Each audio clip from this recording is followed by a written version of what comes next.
నిన్నో విషయం అడగాలనుందిరా. ఏమిటి? నువ్వు ఎప్పుడైనా ఎవరినైనా ప్రేమించావరా? ప్రేమా? నేనా? మనం కూడా ప్రేమించొచ్చా గురువు గారు? ఏ మనం ఎందుకు ప్రేమించకూడదు? అంటే చరిత్ర చూసుకుంటే సలీము అనార్కలి, రోమియో జూలియట్టు, లైలా మజ్ను ఎంతసేపు వాళ్లే ఉన్నారు గాని మన వాళ్ళు ప్రేమించినట్టు ఎక్కడా దాఖలాలు లేవే. చరిత్రదే ఉందిరా, చింపేస్తే చిరిగిపోతుంది. కానీ ప్రేమలా కాదురా. ప్రేమ ప్రేమ ప్రేమ అంటున్నారు, కొంపదీసి మీరేమైనా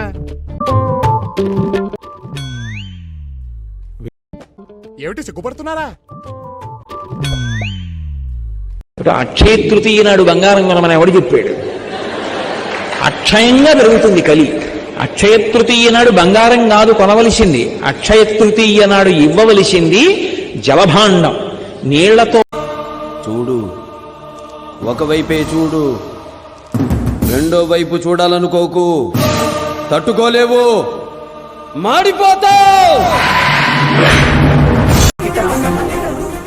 మా కర్మ ఫల హేతుర్భూ మాతే సంకోస్త్వ కర్మణి. ఫలితంతో సంబంధం లేదు దొరా. నా ఒంట్లో ఆఖరి రక్తపు పొట్టున్నంత వరకు ఆశయం వైపు అడుగేస్తూనే ఉంటాను. ఏది మరణం? మన గుండె ధైర్యం కన్నా శత్రు బలగం పెద్దది అనుకోవడం మరణం. రణరంగంలో చావు కన్నా పిరికితనంతో బ్రతికొనడం మరణం.